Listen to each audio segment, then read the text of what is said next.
সোনাকে বাঁচাতে গিয়ে মৃত্যুর মুখে পৌঁছে গেল দীপা। আর দীপার অবস্থা দেখেই অবশেষে ভুল ভাঙল সূর্যের। হ্যাঁ বন্ধুরা, অনুরাগের ছোঁয়া আগামী পর্বগুলোতে আমরা ঠিক এমনটাই দেখতে চলেছি। মিশকার পাল্লায় পড়ে সোনাকে হারিয়ে বসল সূর্য। তবে সোনাকে হারিয়ে সোনাকে খুঁজতে ব্যস্ত না হয়ে উল্টো মিশকার ফাঁদেই পা দিয়ে দীপার পেছনে লাগে সূর্য। দীপাকে বারবার বলে যে, তুমি আমার সোনাকে কিডন্যাপ করেছ, তুমি আমার সোনাকে ফিরিয়ে দাও, তা না হলে পুলিশে দিয়ে দেব বলে পুলিশকেও ডাকে সূর্য। এমনকি এটাও বলে, অফিসাররা আপনি দীপাকে এখন এখান থেকে নিয়ে যান, ওকে নিয়ে গেলেই আমি আমার মেয়েকে পাবো।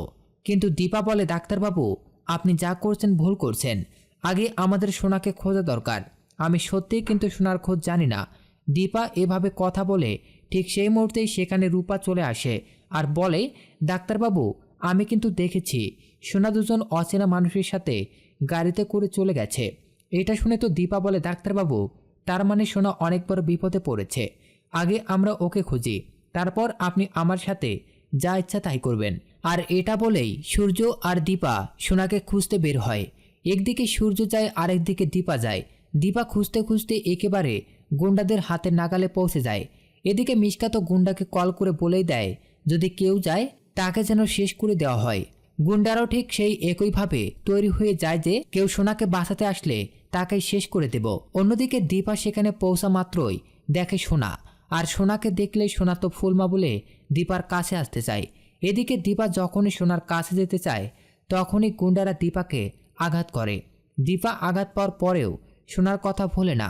সে ক্ষত অবস্থায় দীপা সোনাকে নিয়ে পালানোর চেষ্টা করে, আর পালাতে পালাতে এক পর্যায়ে সূর্যের কাছাকাছি এসেই দীপা জ্ঞান হারিয়ে মাটিতে পড়ে যায়।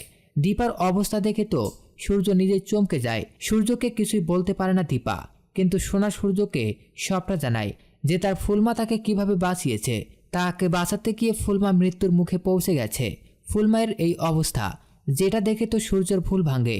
সূর্য বুঝতে পারে দীপাকে সন্দেহ করে সে কত বড় ভুল করেছে, বুঝতে পারে, এবং এরপর দীপাকে নিয়েই সূর্য নিজেই কান্নায় ভেঙে পড়ে। নিজের ভালোবাসাকে দীপাকে বোঝাতে পারে না সূর্য, কিন্তু দীপার জন্য কষ্ট পায় সূর্য। তো বন্ধুরা, এবার যদি এভাবেই সূর্যের সামনে নিজেকে প্রমাণ করে দেয় দীপা, নিজের সন্তানকে বাঁচিয়ে স্বামীর কাছে সবটা প্রমাণ করে, তাহলে সেই সব দেখতে তোমাদের কেমন লাগবে অবশ্যই কমেন্ট করে জানাও।